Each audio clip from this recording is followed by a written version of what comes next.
시어머니 완전 호구 중에 호구야. 내가 임신했다고 뻥카 좀 쳤더니 온갖 집안일에 용돈까지 두둑하게 챙겨주더라니까? 얼마 전엔 유산했다고 했더니 아주 그냥 안쓰러워서 어쩔 줄을 몰라 하더라. 완전 꿀잼.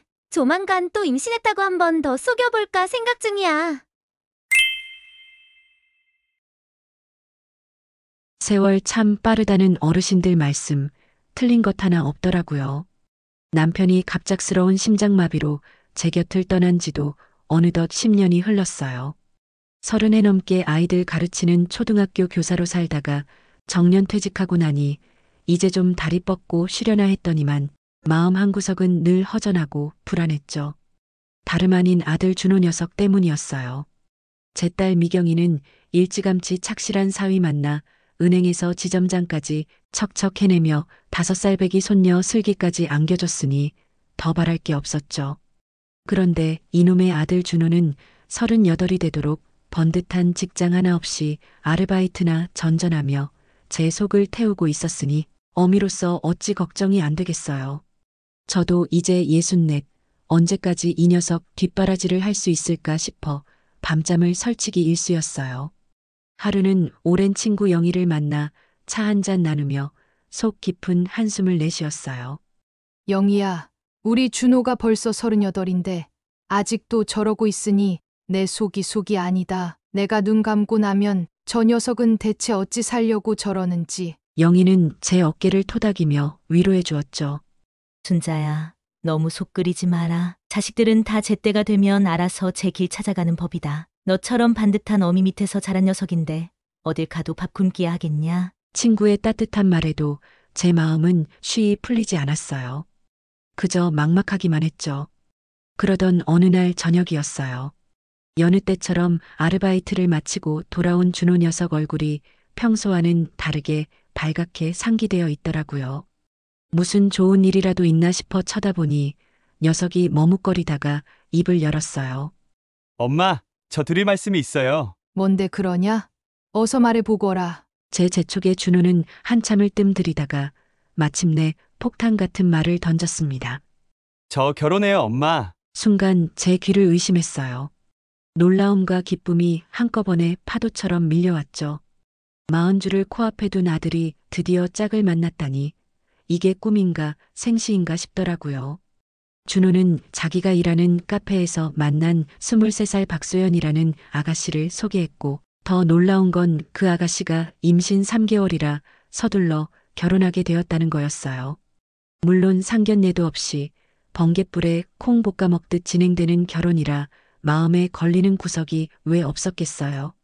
하지만 그보다는 늦깎이 아들이 드디어 가정을 꾸리고 제 몫을 해낼 수 있겠다는 안도감이 더 컸어요. 소연이라는 아이는 가족이라고는 아무도 없이 혼자라고 하더라고요. 그래서 혼인신고만 간촐하게 마치고 저는 새 며느리를 위해 제 집을 정리하고 손주 맞을 준비를 서둘렀습니다. 우리 집에 방도 많으니 다 같이 살자꾸나. 애 가진 몸으로 너희끼리 나가 살려면 얼마나 힘들겠냐. 내가 옆에서 도와줘야지. 저는 제법 넓은 아파트에서 새 식구들과 함께 살기로 마음먹었어요. 비록 남들처럼 화려한 결혼식은 못 올려줬지만 그 대신 곧 태어날 손주를 생각하며 며느리가 쓸 방을 정성껏 꾸미고 몸에 좋다는 영양식을 챙겨 먹일 생각에 마음이 분주해졌습니다. 오랜만에 집안에 웃음꽃이 피는 것 같아 제 얼굴에도 절로 미소가 번졌어요. 그래, 이제 우리 준호도 어른이 되는구나. 하늘에 있는 영감도 이걸 보면 얼마나 좋아할까. 그런 생각에 가슴이 벅차오르기도 했답니다. 새 식구와 함께하는 생활은 생각처럼 장밋빛이지만은 않았어요. 함께 살기 시작한 지 한 달쯤 지났을까요? 저는 점차 새 며느리 소연이의 행동에 고개를 갸웃거리기 시작했어요. 임신 초기라 몸이 천근만근 힘들다는 이유로 소연이는 집안일에는 손가락 하나 까딱하지 않았어요. 아침 해가 중천에 뜰 때까지 침대에 누워 휴대폰만 들여다보는 게 일과였죠. 소연아, 오늘은 몸이 좀 어떠냐? 입덧은 좀 가라앉았고 산부인과 검진은 언제쯤 가볼 생각이니? 제가 걱정스러운 마음에 이것저것 물어봐도 소연이는 늘 건성으로 대답할 뿐이었어요. 괜찮아요, 어머님. 검진은 제가 알아서 시간 맞춰 갈게요. 그게 다였죠. 임신한 며느리가 안쓰러워 저는 삼시세끼 영양가 있는 음식으로 상을 차리고 집안 허드렛 일도 마다하지 않았어요. 하지만 소연이는 입덧이 너무 심해서요. 라는 말만 되풀이하며 제가 차린 음식에는 거의 손도 대지 않았습니다. 밥상머리에 앉아서도 깨작거리기만 하니 제 속이 타들어갔죠. 저렇게 안 먹어서 뱃속 아이는 어쩌나 싶어서요. 그러던 어느 날이었어요. 밤늦게 부엌에서 부스럭거리는 소리가 나서 나가봤더니 글쎄 소연이가 숨어서 컵라면을 먹고 있더라고요. 입덧이 심해 밥도 못 넘긴다던 아이가 뜨거운 라면 국물은 어찌나 잘 먹던지. 순간 어이가 없었지만 그래 임신하면 입맛도 유별나진다더라. 오죽하면 라면이라도 먹고 싶을까 하고 애써 좋게 생각하며 넘어갔어요. 아들 준호는 여전히 아르바이트 때문에 밤늦게나 들어왔고 가정에 신경 쓸 여유가 없어 보였어요. 제가 소연이 상태에 대해 조심스럽게 물어보면 엄마, 요즘 젊은 임신부들은 다 그렇대요. 인터넷 보니까 다들 예민하고 입맛도 까다롭다고 하더라고요. 엄마가 좀 이해해 주세요. 하고 오히려 소연이 편을 드는 것 같아 씁쓸했죠. 시간이 흘러 소연이가 임신 5개월째라고 하는데도 이상하게 배는 조금도 불러오지 않았어요. 제 기억으론 미경이 임신했을 땐 5개월이면 제법 태가 났던 것 같은데 말이죠. 마음속에서는 자꾸만 의심의 싹이 고개를 들었지만 나이 차이도 나고 세대도 다른 며느리에게 차마 대놓고 얘, 너 정말 임신한 거 맞니? 하고 물어볼 용기는 나지 않았어요. 그저 속으로만 내가 너무 예민한가? 요즘 젊은 애들은 다르다니. 그런가 보다. 하고 끙끙 앓을 뿐이었죠. 하지만 마음 한구석의 불안감은 쉬이 가시지 않았습니다. 소연이의 이해할 수 없는 행동은 거기서 그치지 않았어요. 임신 중이라는 사람이 밤늦게 친구들을 만난다며 나가기 일쑤였고 가끔은 술 냄새를 희미하게 풍기며 들어오기도 했어요. 제가 조심스럽게 혹시 술 마신 거니? 하고 물으면 아니에요, 어머님. 친구가 음료수를 옷에 쏟아서 그래요. 라며 능숙하게 둘러대곤 했죠. 그럴 때마다 저는 내가 괜한 걱정을 하는 건가? 요즘 애들은 정말 우리 때랑 다른 건가? 하며 혼란스러웠어요. 도저히 안 되겠다 싶어 하루는 딸 미경이에게 조심스럽게 속마음을 털어놓았어요. 미경아, 아무래도 내 새언니가 좀 이상하구나. 임신했다는 사람이 행동하는 게 영 내가 너 가졌을 때랑은 너무 다른 것 같아서 말이다. 미경이는 제 이야기를 찬찬히 듣더니 신중한 표정으로 말했어요. 엄마, 요즘 젊은 사람들은 임신해도 예전처럼 조심만 하지는 않아요. 건강관리하면서 활동적으로 지내는 경우도 많고요. 그런데 혹시 병원 다녀온 기록이나 아기 초음파, 사진 같은 건 한 번도 못 보셨어요? 곰곰이 생각해보니 소연이가 병원에 다녀왔다는 말만 했지. 단 한 번도 아기 집 사진이나 초음파 사진 같은 걸 보여준 적이 없더라고요. 그걸 깨닫고 나니 가슴이 철렁 내려앉는 것 같았어요. 미경이는 제 얼굴을 살피더니 엄마, 아직 확실한 증거도 없이 의심부터 하면 가족 관계만 나빠질 수 있어요. 조금만 더 지켜보세요. 제가 주말에 한 번 들러서 새언니랑 이야기도 좀 나눠볼게요. 하고 저를 안심시키려 애썼습니다. 며칠 뒤 저는 청소를 하다가 우연히 소연이 가방 안에서 피임약으로 보이는 약통을 발견했어요. 심장이 쿵 내려앉는 것 같았죠. 아니, 임신한 애가 피임약은 왜 가지고 다니는 거지? 아무리 생각해도 이해가 되지 않았지만 약에 대해 잘 알지 못하는 제가 섣불리 판단할 수는 없었어요. 그저 가슴만 답답하게 두근거릴 뿐이었죠. 그리고 또 며칠 후 저는 정말 믿을 수 없는 통화 내용을 엿듣게 되었어요. 소연이가 방에서 친구와 전화 통화를 하는데 목소리가 어찌나 크던지 거실까지 다 들리더라고요. 완전 잘 되고 있어. 왜 배가 안 나오는지 전혀 안 물어보시던데? 시어머니는 내가 하는 말이라면 그냥 다 믿는 눈치야. 아주 순진하시다니까. 덕분에 편하게 지내고 있지. 그 말을 듣는 순간 저는 온몸의 피가 싸늘하게 식는 것 같았어요. 잘 되고 있다니. 뭐가? 왜 배가 안 나오는지 안 묻는다니. 그게 무슨 소리야? 머릿속이 하얗게 변하면서 아무 생각도 할 수 없었습니다. 하지만 대화의 앞뒤 내용을 정확히 알지 못하니 섣불리 소연이를 다그칠 수도 없었어요. 그저 내가 잘못 들은 거겠지. 설마 아니겠지 하며 애써 불안감을 누를 뿐이었죠. 하지만 한번 피어오른 의심의 불씨는 제 마음속에서 점점 더 크게 타오르기 시작했습니다. 소연이가 임신 6개월 차에 접어들었다고 하던 어느 날이었어요. 갑자기 소연이가 배를 움켜쥐고 방바닥을 대굴대굴 구르며 아프다고 소리를 지르기 시작했어요. 준호는 마침 회사에 일이 있어 나가고 없던 터라 저 혼자 소연이를 부축하다시피 해서 응급실로 달려갔죠. 제정신이 아니었어요. 뱃속 아이가 잘못되기라도 하면 어쩌나 하는 생각에 눈앞이 캄캄했으니까요. 그때 준호가 달려왔어요. 엄마, 고생 많으셨어요. 제가 왔으니 엄마는 집에서 쉬고 계세요. 저도 함께 있으며 아기가 잘 있는지 확인하고 싶었지만 아무래도 시어미가 병원에 있으면 며느리도 불편할 것 같아 저는 집으로 돌아갔어요. 몇 시간 후 준호와 며느리는 집으로 돌아왔어요. 어머니, 너무 걱정하지 않아도 괜찮대요. 며느리의 말에 저는 가슴을 쓸어내리고 잘 수 있었어요. 하지만 이틀 뒤 소연이는 침대에 누워 울먹이며 어머님, 아무래도 아기가 잘못된 것 같아요. 유산한 것 같아요. 라고 말하는 것이었어요. 저는 그 말에 하늘이 무너지는 듯한 충격과 슬픔에 휩싸였어요. 그토록 기다렸던 첫 손주였는데 그렇게 허망하게 잃게 되다니요. 하지만 슬퍼하는 며느리 앞에서 차마 내색할 수는 없었어요. 오히려 소연이를 위로하고 다독이며 더 헌신적으로 돌봤습니다.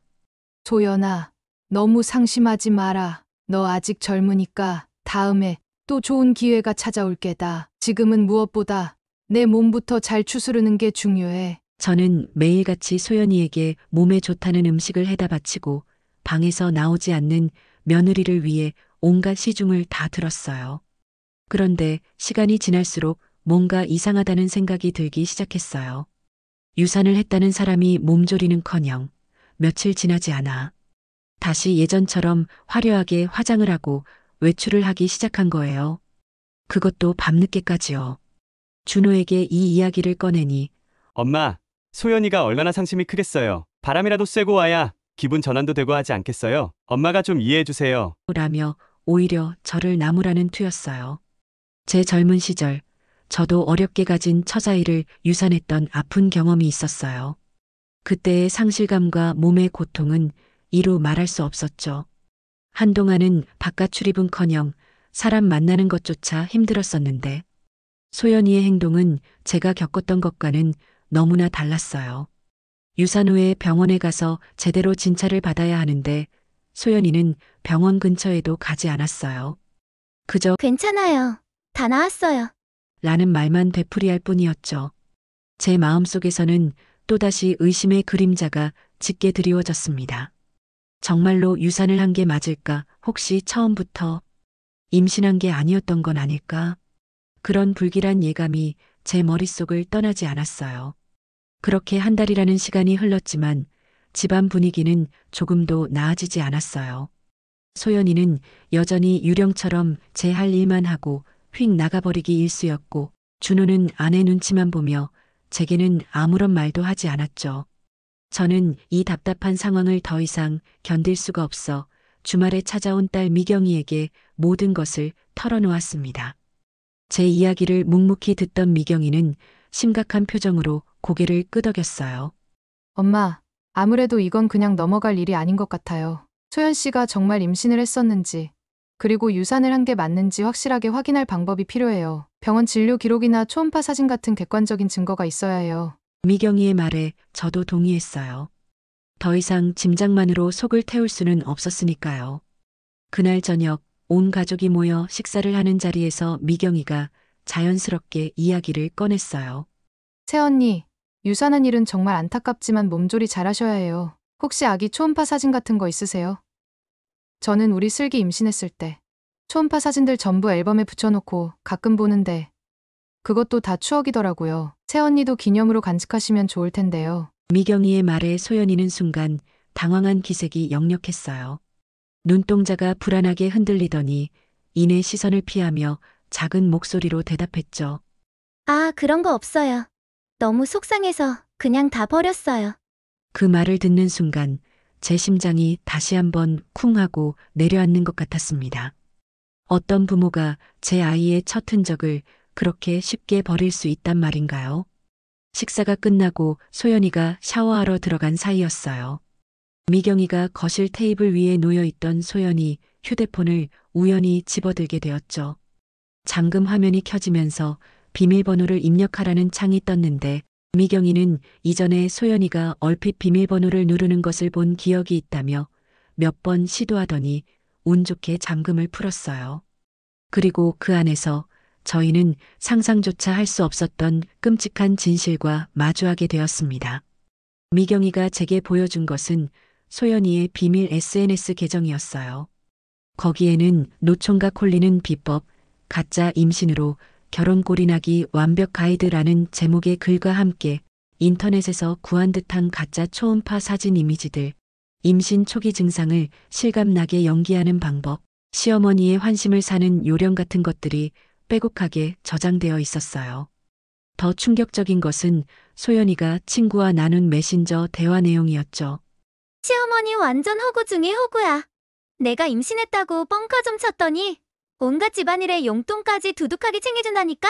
얼마 전엔 유산했다고 했더니 아주 그냥 안쓰러워서 어쩔 줄을 몰라 하더라. 완전 꿀잼. 조만간 또 임신했다고 한 번 더 속여볼까 생각 중이야. 그뿐만이 아니었어요.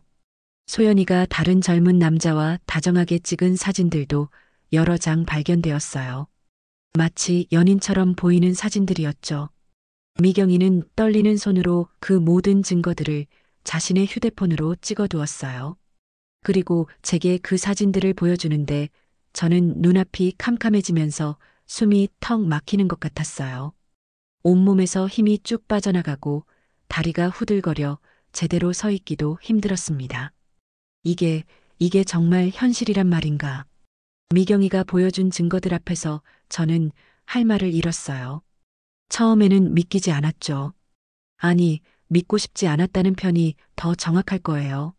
내가 그토록 정성껏 돌봐주고 내 아들의 아내로, 내 손주의 어미로 받아들였던 아이가 어떻게 이런 끔찍한 거짓말을 할 수 있단 말인가. 배신감과 분노가 온몸을 휘감는 것 같았어요. 그동안 소연이가 했던 모든 행동들, 그 수상쩍었던 말과 표정들이 하나씩 떠오르면서 퍼즐 조각처럼 맞춰졌습니다. 어떻게 사람이 이럴 수가 있는 거니? 내가 저 아이에게 얼마나 잘해주려고 했는데. 저는 자리에 주저앉아 한동안 말을 잇지 못했어요. 눈물이 왈칵 쏟아질 것 같았지만 간신히 참아냈습니다. 평생을 교사로 일하며 아이들에게 정직과 성실을 가르쳐왔던 제게 이런 파렴치한 거짓말과 기만은 도저히 용납할 수 없는 일이었어요. 그날 밤 저는 뜬 눈으로 밤을 새웠습니다. 이 충격적인 사실을 아들 준호에게 어떻게 알려야 할지, 그리고 이 엉망진창이 되어버린 상황을 어떻게 수습해야 할지 아무리 생각해도 답이 나오지 않았어요. 다음 날 아침 저는 떨리는 손으로 친구 영희에게 전화를 걸어 모든 상황을 설명했어요. 제 이야기를 다 듣고 난 영희는 한동안 아무 말도 없다가 이내 단호한 목소리로 말했죠. 순자야, 정신 똑바로 차려야 한다. 이런 일은 쉬쉬한다고 덮어지는 게 아니야. 진실은 언젠가 어떤 식으로든 드러나게 되어 있어. 지금 당장은 준호가 받을 상처가 걱정되겠지만 이 사실을 숨기고 계속 저런 아이와 살게 하는 건 더 큰 불행을 만드는 길이다. 어렵겠지만 준호에게 모든 사실을 알려야 해. 영희의 말은 냉정했지만 틀린 말이 하나도 없었어요. 저는 마음을 굳게 먹고 미경이와 함께 준호에게 모든 진실을 알리기로 결정했습니다. 그 주 주말 소연이가 친구를 만나러 외출한 틈을 타 미경이가 남편 대현이와 딸 슬기를 데리고 집으로 왔어요. 저는 떨리는 마음을 애써 진정시키며 준호를 거실로 불렀습니다. 준호야, 이리 와서 앉아보렴. 엄마가 그리고 미경이가 너에게 꼭 해야 할 이야기가 있단다. 제 심각한 표정에 준호도 뭔가 심상치 않은 분위기를 감지한 듯 긴장한 얼굴로 자리에 앉았어요. 처음에 준호는 저와 미경이의 말을 믿으려 하지 않았어요. 오히려 화를 냈죠. 엄마, 미경아, 지금 제정신이에요? 소연이가 그럴 애가 아니라는 거 잘 알잖아요. 미경이가 처음부터 소연이 마음에 안 들어 했던 거 나도 알지만 어떻게 이런 말도 안 되는 얘기를 할 수가 있어요? 준호는 소연이를 감싸기에 급급했어요. 하지만 미경이가 침착하게 소연이의 SNS 계정과 메신저 대화 내용, 그리고 다른 남자와 찍은 사진들을 하나씩 보여주자 준호의 얼굴은 점점 창백하게 변해갔습니다. 마지막으로 소연이가 다른 남자와 다정하게 찍은 사진들을 본 순간 준호는 마치 온몸의 힘이 다 빠져나간 사람처럼 의자에 털썩 주저앉고 말았어요. 어떻게 나한테 이럴 수가 있어. 내가 얼마나... 준호는 더 이상 말을 잇지 못하고 고개를 떨구었습니다.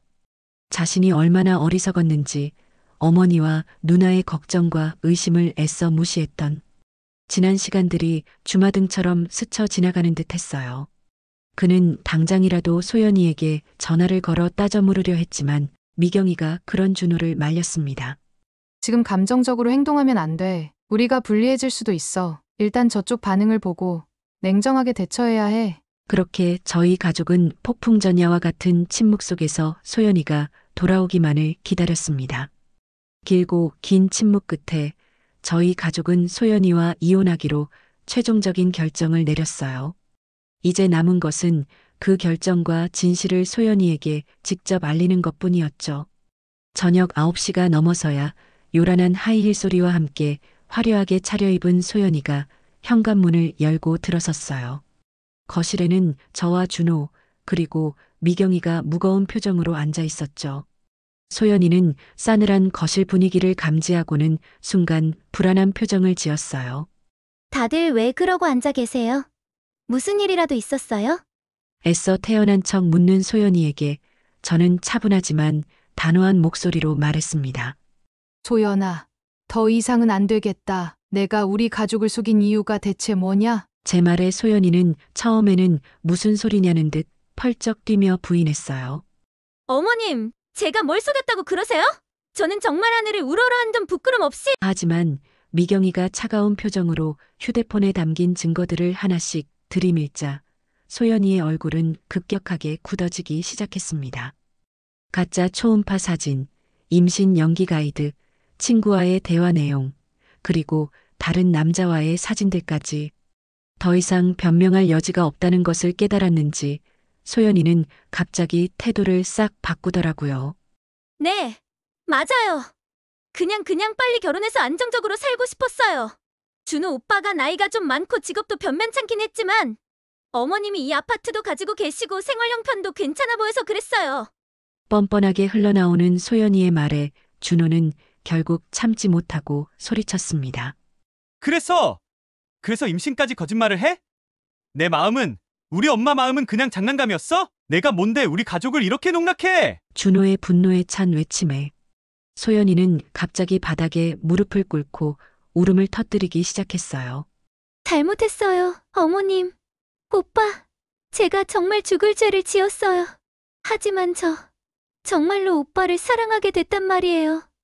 네, 제발 한 번만, 딱 한 번만 더 기회를 주세요. 다시는 안 그럴게요. 눈물 콧물 다 쏟으며 애원하는 모습이 정말 가증스럽기 짝이 없었죠. 하지만 미경이는 그런 소연이의 연기에 넘어가지 않았어요. 오히려 더 차가운 목소리로 소연이 휴대폰에서 찾아낸 또 다른 메시지를 읽어내려갔습니다. 그것은 불과 3시간 전에 소연이가 그 사진 속 다른 남자에게 보낸 메시지였어요. 자기야, 오늘 밤에 우리 집 근처에서 잠깐 볼까? 시댁 식구들은 내가 유산했다고 철석같이 믿고 있으니까 절대 걱정 안 해도 돼. 조금만 기다려. 금방 나갈게. 쪽. 그 메시지 내용이 공개되자 소연이의 마지막 발악과도 같았던 연기는 산산조각이 나고 말았습니다. 모든 것이 탄로난 소연이는 마침내 모든 것을 인정했어요. 네, 처음부터 임신은 다 거짓말이었어요. 그래서 뭐요? 어쩌라는 건데요? 이미 우리는 법적으로 부부 사이인데 이제 와서 뭘 어쩌시겠다는 거예요? 오히려 큰 소리를 치는 소연이의 모습에 저는 깊은 한숨을 내쉴 수밖에 없었습니다. 아가야, 우리 집안에 내가 생각하는 것만큼 대단한 재산 같은 건 없단다. 이 아파트 한 채가 내 시아버지가 평생 모아 남겨준 유일한 재산이고 나는 평생을 아끼고 절약하며 살아온 사람이야. 내가 우리에게서 원했던 것은 처음부터 얻을 수 없는 것이었는지도 모르겠구나. 제 말에 소연이는 허탈한 표정을 지으며 그 자리에 주저앉았습니다. 그렇게 길고 길었던 거짓의 밤이 끝나가고 있었어요. 소연이와의 지옥 같았던 밤이 지나고 저희는 곧바로 이혼 절차를 밟기로 했습니다. 변호사 사무실에 다녀와 착잡한 마음으로 집에 돌아왔는데 다음 날 아침 뜻밖의 손님이 저희 집을 찾아왔어요. 초인종 소리에 문을 열어보니 처음 보는 중년 여성이 고개를 푹 숙인 채 서 있더라고요. 자신을 소연이 어머니 박정숙이라고 소개했어요. 정말 면목이 없습니다. 제가 소연이 어미 되는 사람입니다. 딸 자식이 저지른 못된 짓에 대해 100번 사죄드리러 왔습니다. 박정숙 씨는 딸의 모든 행동을 알게 된 후 도저히 가만히 있을 수가 없어 직접 찾아왔다고 했어요. 그녀는 제 앞에서 깊이 고개를 숙이며 용서를 구했습니다. 소연이가 어릴 적부터 남달리 거짓말을 잘하고 허영심이 많았어요. 제가 남편과 일찍 헤어지고 혼자 장사하며 키우느라 제대로 돌보지 못한 탓인가 봅니다. 정말 뭐라고 드릴 말씀이 없습니다. 죄송합니다. 딸의 잘못을 빌며 눈물 짓는 그녀의 모습에서 진심이 느껴져 제 마음도 조금은 누그러지는 것 같았어요. 저는 박정숙 씨를 집 안으로 들여 따뜻한 차 한 잔을 건넸습니다. 두 어머니는 그렇게 마주 앉아 한참 동안 말을 잇지 못했어요. 박정숙 씨는 조심스럽게 소연이가 과거에도 비슷한 거짓말로 여러 차례 문제를 일으켰던 사실을 털어놓았어요. 사실은 소연이가 대학교 다닐 때도 임신했다고 거짓말을 해서 담당 교수님께 온갖 특혜를 받으려다가 그게 들통나서 결국 폐학을 당했어요. 그때 제가 너무 놀라서 아이를 데리고 상담 치료를 받으러 갔었는데 의사 선생님 말씀이 소연이에게 병적 허언증, 그러니까 습관적으로 거짓말을 하는 성향이 있다고 하시더군요. 딸의 치부를 드러내며 괴로워하는 그녀의 모습이 남일 같지 않아 제 마음도 아팠습니다. 자식 키우는 일이 어디 부모 마음대로 되던가요? 너무 자책하지 마세요. 다 당신 잘못만은 아닐 겁니다. 제 위로에 박정숙 씨는 그저 고개만 떨굴 뿐이었어요. 그녀는 소연이를 데리고 당분간 고향에 내려가 있겠다고 했어요. 이혼 절차는 저희 쪽에서 최대한 순조롭게 진행될 수 있도록 협조하겠습니다. 더 이상 댁에 피해가 가지 않도록 하는 것이 제가 할 수 있는 최소한의 도리인 것 같습니다. 그렇게 소연이 어머니는 몇 번이고 다시 죄송하다는 말을 남기고 돌아갔습니다. 저는 그 뒷모습을 보며 착잡한 마음을 금할 수 없었어요. 소연이와의 악몽 같았던 결혼 생활이 끝나고 이혼 절차가 진행되는 동안 아들 준호에게는 정말 큰 변화가 찾아왔어요. 그동안 철없고 무기력하기만 했던 아들이 이번 일을 계기로 자신의 삶을 진지하게 돌아보기 시작한 것 같더라고요. 어느 날 저녁 준호는 제 방으로 찾아와 한참을 머뭇거리다가 입을 열었습니다. 엄마, 정말 미안해요. 제가 너무 어리고 어리석었어요. 엄마 말씀도 안 듣고 제 고집만 부리다가 결국 이렇게 큰 상처만 남겼네요. 이제라도 정신 차리고 제대로 된 직장 구해서 다시는 엄마 속 썩이는 일 없도록 할게요. 정말 죄송해요. 엄마. 눈물을 글썽이며 진심으로 사과하는 아들의 모습에 제 마음속 응어리도 조금은 풀리는 것 같았어요. 저는 그런 아들을 따뜻하게 안아주며 등을 토닥였습니다. 그래, 준호야. 이제라도 알았으면 됐다. 사람은 누구나 실수할 수 있는 거야. 중요한 건 그 실수를 반복하지 않고 다시 일어서려고 노력하는 거란다. 엄마는 다른 거 안 바란다. 그저 내가 행복하게 잘 사는 모습만 보면 더 바랄 게 없어. 그 뒤 준호는 정말로 다른 모습을 보여주고 있습니다. 자격증 공부를 시작하고 몇 개월 만에 자격증을 따더니 제대로 된 회사에 취업해서 다니고 있어요. 작은 회사이긴 하지만 준호 나름대로 포부를 가지고 다니는 모습을 보며 이제 한시름 나도 되겠다는 생각을 합니다.